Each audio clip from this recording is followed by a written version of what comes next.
Breaking news. రైతు సంబరాలకు రాష్ట్ర ప్రభుత్వం సిద్ధమవుతోంది. 15 ఎకరాల్లోపు ఉన్న అన్నదాతల ఖాతాల్లోకి రైతు భరోసా నిధులు జమ చేస్తామన్నారు మంత్రి తుమ్మల నాగేశ్వరరావు. ఇవాళ మరో 513 కోట్ల రూపాయలను ప్రభుత్వం విడుదల చేసింది. ఇప్పటి వరకు 67 లక్షల మంది రైతులకు లబ్ధి చేకూరింది. మొత్తం 8,284 కోట్ల రైతు భరోసా నిధులు అన్నదాతల ఖాతాల్లోకి జమ అయ్యాయి. 1,38 లక్షల ఎకరాలకు రైతు భరోసా పూర్తయింది. మరో 11 లక్షల ఎకరాలకు త్వరలో నిధులు జమ చేయనున్నారు. వారం రోజుల్లోనే 90% పైగా పనులు పూర్తి చేశారు. 9 రోజుల్లో రైతు భరోసా పూర్తి చేస్తామన్నారు సీఎం రేవంత్ రెడ్డి. రైతు భరోసా కార్యక్రమం విజయవంతం కానుండటంతో రేపు సెక్రటేరియట్ ముందు రైతు సదస్సు ఏర్పాటు చేస్తున్నారు.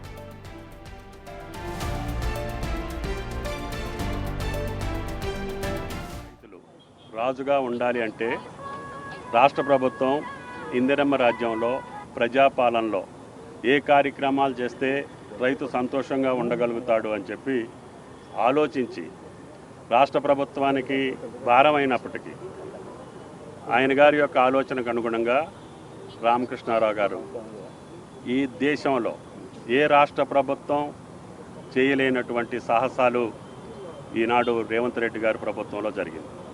ముఖ్యంగా భారతదేశ వ్యాప్తంగా ఒకే ఒకసారి మన్మోహన్ సింగ్ గారి ఆధ్వర్యంలో దేశం మొత్తానికి 70,000 కోట్లు రుణమాఫీ జరిగితే రేవంత్ రెడ్డి గారి ఆధ్వర్యంలో ఒకే ఒక్క నెలలో 21,000 కోట్లు 25 లక్షల మంది రైతాంగాన్ని రుణ విముక్తులు చేసినటువంటి ఘనత రేవంత్ రెడ్డి గారి ప్రభుత్వానికి దక్కింది.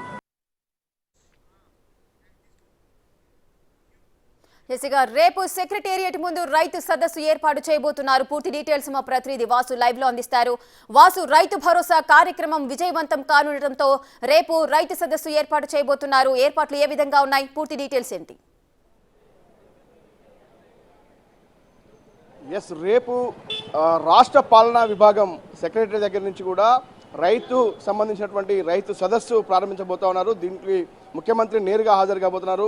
రాజీవ్ గాంధీ విగ్రహం పరిసర ప్రాంతాల్లో కూడా ఈ యొక్క కార్యక్రమాన్ని ఏర్పాటు చేస్తున్నారు. కొద్దిసేపటి క్రితమే రాష్ట్ర ఏదైతే మంత్రి తుమ్మల నాగేశ్వరరావుతో పాటు మరోపక్క సిఎస్ రామకృష్ణరావుతో పాటు Hyderabad CP CV Anand, Hyderabad collector Harichandana, మరోపక్క Mahesh Bhagwat additional DG law and order సంబంధించి కూడా వాళ్ళంతా కూడా పరిశీలించారు. రేపు సాయంత్రం రాజీవ్ గాంధీ విగ్రహం దగ్గర ఈ యొక్క కార్యక్రమాన్ని ఏర్పాటు చేశారు. అయితే ఈ కార్యక్రమ ప్రధాన ఉద్దేశానికి సంబంధించి కూడా ఇటీవల కాలంలో దేశంలో ఎక్కడ లేని విధంగా కూడా తెలంగాణ రాష్ట్రంలో రుణమాఫీ 21,000 కోట్ల రూపాయల రుణమాఫీ గతంలో పివి నరసింహరావు హయాంలో 70,000 కోట్లు దేశవ్యాప్తంగా జరిగితే ఒక్క తెలంగాణలోనే 21,000 కోట్ల రూపాయల రుణమాఫీ తెలంగాణ ప్రభుత్వం చేసింది. అది ఒక రికార్డు స్థాయి అంటూ కూడా ప్రభుత్వం ప్రకటన ఇప్పటికే విడుదల చేసింది. మరోపక్క రైతు భరోసాకు సంబంధించి రికార్డు స్థాయిలో కూడా గడిచిన వారం రోజుల్లో 90% దాదాపు 8,200 పైచిలుకు కోట్ల రూపాయలు రైతుల ఖాతాల్లో, అంటే ఈరోజు 15 ఎకరాలకు వరకు కూడా రైతు భరోసా నిధులు జమ అయ్యాయి. రేపు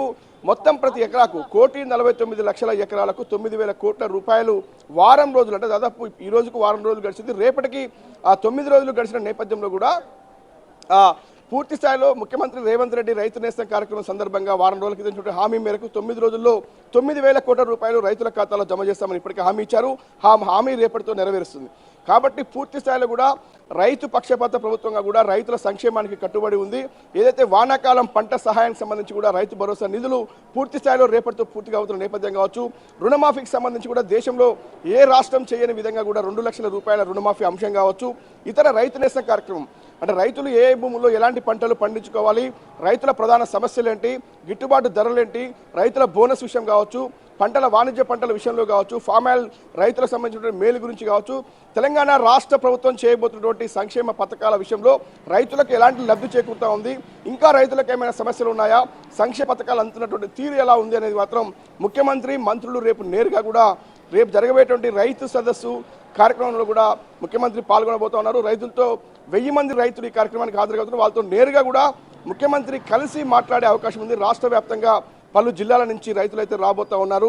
ఈ యొక్క కార్యక్రమం ముఖ్య ఉద్దేశం గడిచినటువంటి ఈ యొక్క 18 నెలల పాలనలో కూడా రైతుల కోసం కాంగ్రెస్ ప్రభుత్వం రేవంత్ రెడ్డి సర్కార్ ఏమేమి చేసిందన్న విషయాన్ని వాళ్ళకి తెలియజెప్పడమే కాకుండా ఇంకేమైనా సమస్యలు, ఎందుకంటే ధరణి ప్లేస్లో గత బీఆర్ఎస్ ప్రభుత్వ హయాంలో ధరణి వల్ల అనేక మంది రైతులు భూములు కోల్పోవాల్సిన నేపథ్యం కావచ్చు, అనేక రకాల సమస్యలు కావచ్చు ఎదుర్కొంటున్న నేపథ్యంలో ఇప్పటికే ఆ రెవెన్యూ సదస్సులు కూడా రాష్ట్ర వ్యాప్తంగా మూసినటువంటి నేపథ్యంలో 9 లక్షల ఫిర్యాదులు కూడా అందాయి. వాటిపైన ఏ విధంగా ముందుకెళ్లాలో ఈరోజు కేబినెట్లో చర్చించే అవకాశం ఉంది. కాబట్టి ఇలాంటి రెవెన్యూ పరంగా కావచ్చు, రైతుల పంటల విషయంలో కావచ్చు, ఇతర సంక్షేమ పథకాల విషయంలో కావచ్చు, పూర్తి స్థాయిలో రైతులకు ఉన్నటువంటి ప్రతి సమస్యను నెరవేర్చేందుకు కాంగ్రెస్ ప్రభుత్వం సిద్ధంగా ఉందన్న విషయాన్ని రైతులకు తెలియజెప్పే ఉద్దేశంలో భాగంగా రేపు రాజీవ్ గాంధీ స్టాచ్యూ దగ్గర సెక్రటరియట్ ముందు ఈ కార్యక్రమాన్ని అయితే ఏర్పాటు చేయబోతున్నారు. ముఖ్యమంత్రి రేవంత్ రెడ్డితో పాటు కీలక శాఖ అధికారులతో పాటు మరోపక్క వ్యవసాయ శాఖ మంత్రి, ఇతర శాఖ మంత్రులు కూడా రేపు హాజరు కాబోతున్నారు. రాష్ట్ర వ్యాప్తంగా ఉన్నటువంటి రైతులకు సంబంధించినటువంటి ఆన్లైన్లో కూడా దీన్ని వీక్షించే విధంగా ఏర్పాట్లు చేస్తున్నారు. కొద్దిసేపటి క్రితమే సెక్రటరియట్ ముందున్నటువంటి రాజీవ్ గాంధీ విగ్రహం దగ్గర కూడా అధికారులతో పాటు సిఎస్ రామకృష్ణరావుతో పాటు ఇతర జిల్లా కలెక్టరు, మరోపక్క హైదరాబాద్ సిపి సివి ఆనంద్ భద్రతా ఏర్పాట్లతో పాటు ఇతర ఏర్పాట్లకు సంబంధించి కూడా పర్యవేక్షించారు, పరిశీలించారు. రేపు సాయంత్రం ఈ యొక్క రైతు సదస్సు అయితే జరగబోతోంది. Right, thank you Vasu, thanks for the live details. ఇక రైతు సంబరాలకు రాష్ట్ర ప్రభుత్వం అయితే సిద్ధమవుతోంది. దీనికి సంబంధించి రేపు సెక్రటేరియట్ ముందు రైతు సదస్సు నిర్వహించబోతున్నారు. ఈ రైతు సదస్సులో సుమారు 1000 మంది రైతుల దాకా పాల్గొనే అవకాశం ఉన్నాయి. అదేవిధంగా ఏర్పాట్లు అయితే బ్రహ్మాండంగా నిర్వహిస్తున్నారు.